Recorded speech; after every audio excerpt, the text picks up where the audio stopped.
The missteps of Rishi Sunak, is that what is going to lose this election for the Conservatives, or is it going to be the success of Labour, or indeed the barrage of Farage? There are economic challenges and policy decisions which have been badly thought out. The tax policies, the income tax cuts, the increasing the living wage.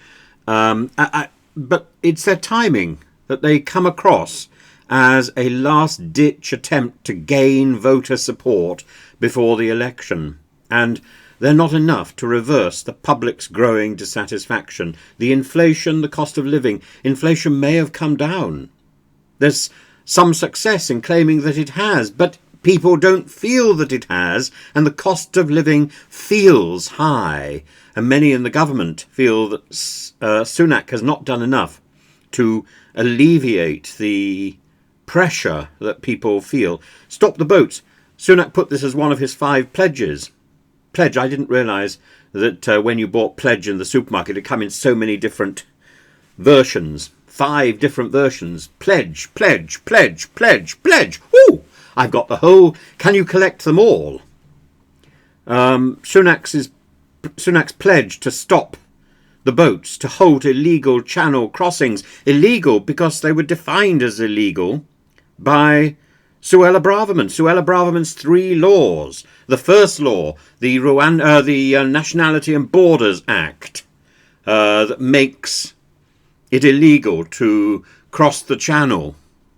The Illegal Migration Act in 2023 that defines Rwanda as a safe country, and then the Rwanda bill itself, which in 2024, which is supposed to send people across to Rwanda. These 3 acts, which together are supposed to stop the boats, and they've all been utterly useless, wasting a lot of valuable time and a lot of money, along with the huge amount of money thrown at Rwanda, which hasn't stopped the migration problem or the perception of a migration problem. Because actually we benefit from the right migration. It's the problem is, what is the wrong migration, and how can anybody identify that without looking prejudiced? The only way to deal with the migration problem is to redefine the 1951 Refugee Convention, and as a lawyer, Suella Braverman ought to have known that. Anything else is heading for disaster. In addition to the stopping the boats problem, Rishi Sunak had the problem of internal party dissent, and his response was to pander to the right. So his policies on migration increased the divisions within the Conservative Party, with some ministers given power to push for even stricter measures, while others were warning against alienating moderate voters. And I've been a Conservative voter for most of my life, except for a brief time when I tried to infiltrate UKIP and to see whether or not it was really racist. I found that it was, and I exposed it. I blew the whistle. And but did I find bad people in UKIP? No, for the most part I didn't. Even Farage, I think, is not a bad person.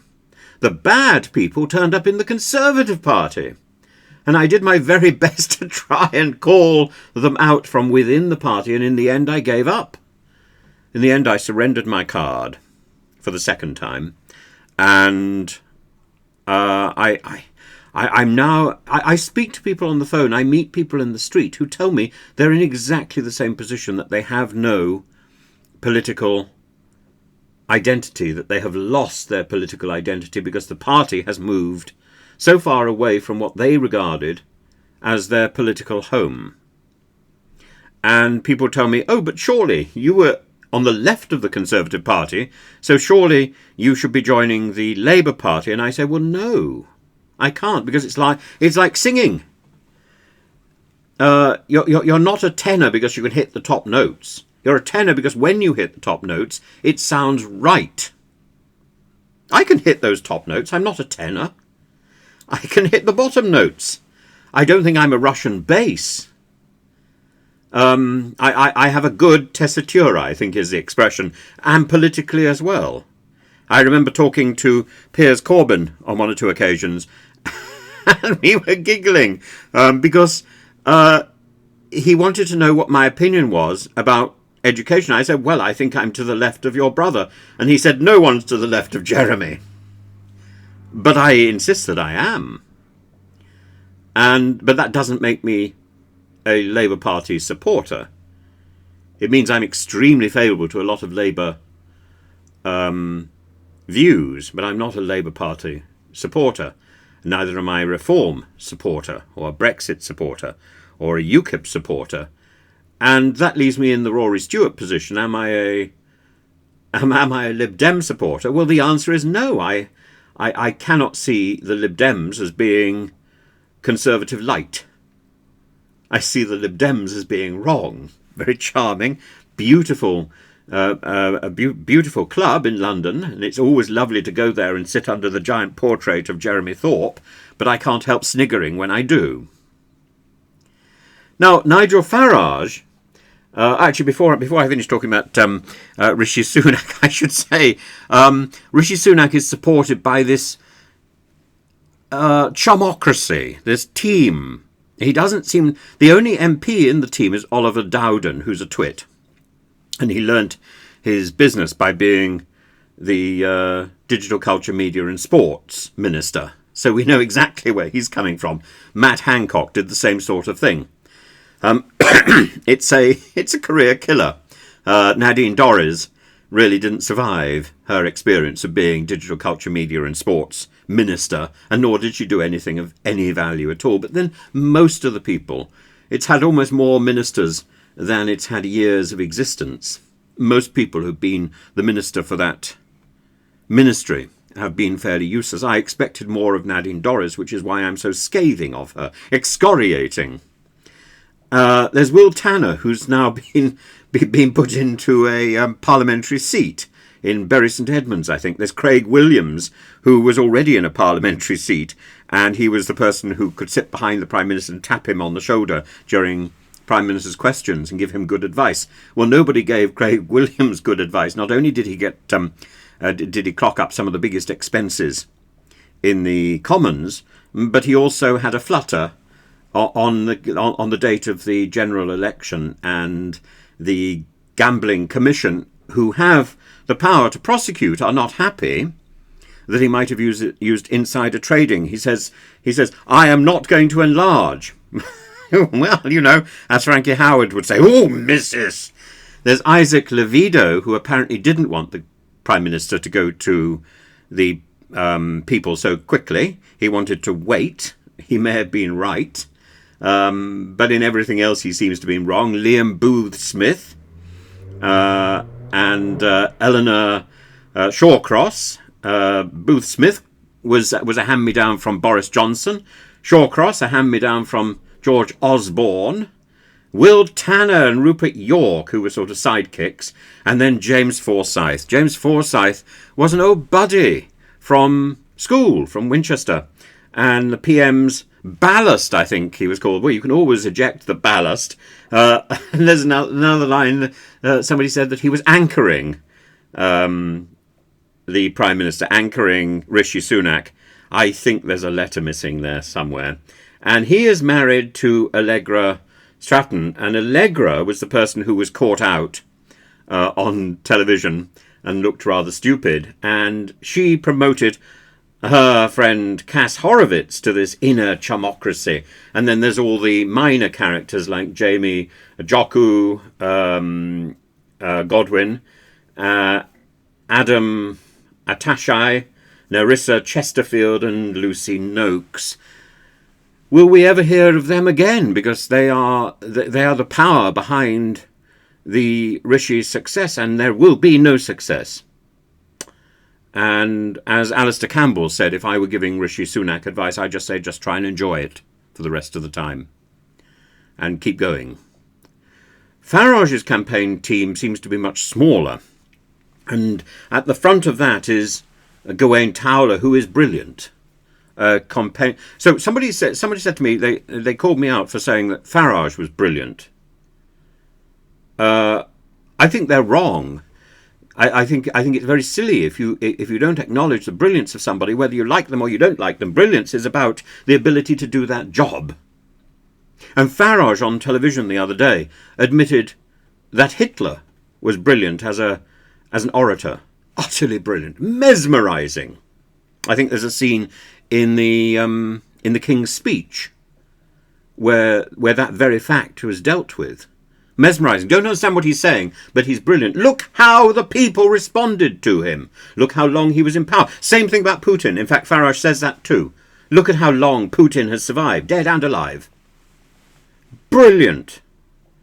He is up there with Julius Caesar, that he has a political life after his death that may go on and on and on. Everyone's going to be calling himself Putin. What is your name? My name is Putin. What is your name? My name is Putin. What is your name? My name is Putin. Everybody wants to be Putin.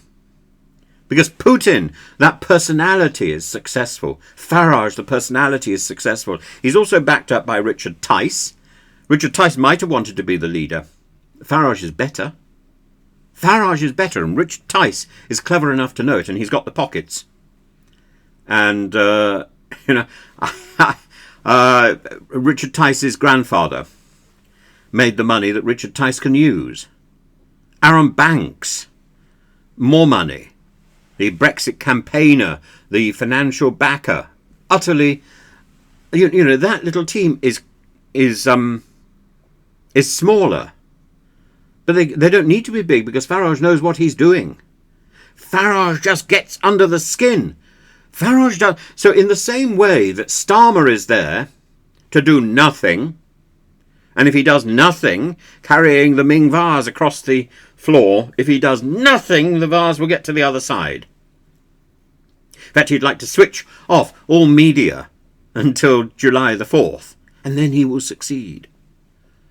He only has to make one mistake, and the election's then wide open for anybody else. Even Sunak could get in if Starmer made a mistake. But Starmer's got nothing.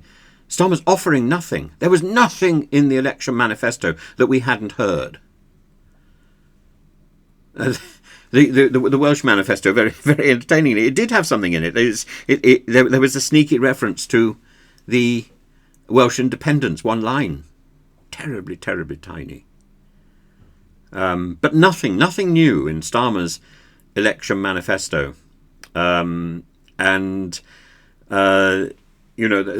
To compare with the nuanced aspirations for Welsh independence buried in the details. But Ed Davy's campaign strategy, he's adopted the campaign strategy that involves high visibility stunts and repetitive messaging, and falling over, falling in the water. I suppose that's a little bit better than Jim Dale. Jim Dale's pratfall is simply stunning. If you haven't seen it, I mean, try and find it. He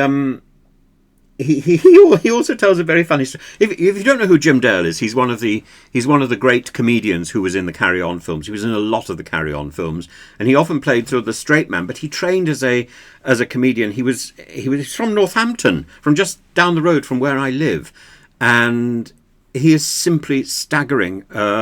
I remember him receiving the Tony Award for Barnum, and then in Britain it was being done by Thingamy, who played in Some Mothers Do Have Michael Crawford, who again brings another level of talent. But Jim Dale is simply stunning, and it's his honesty and his openness and his vulnerability. And he tells a story how he used to run across the backs of the seats into the audience, and somebody said, "Oh, there's a man in row 2 who's fallen asleep." He said, "No one falls asleep in my show."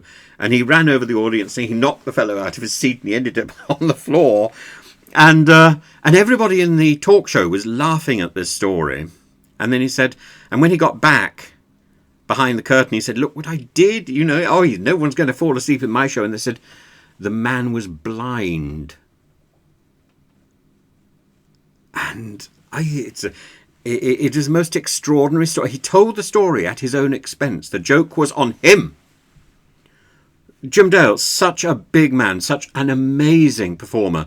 I remember seeing him do the Barnum number at the Royal Variety show, I think for the Queen Mother, and he is simply stunning. And we've missed so much. I saw him doing Shakespeare, one of the comics, years and years and years ago, and I wasn't old enough to appreciate how brilliant this man was, and I've never seen him on stage since. But yes, and I have no idea why I'm telling you that anyway. But Rishi Sunak faces significant challenges as he approaches the next general election, and missteps in economic policies, missteps in migration, missteps in party unity, missteps in his appearances, because he learns his part and he's not prepared for the unexpected. He's not prepared for the D-Day celebrations going slightly longer than he'd anticipated. He's not prepared for questions about what he did without as a child, Sky TV. Nigel Farage's candidacy is backed up by experience.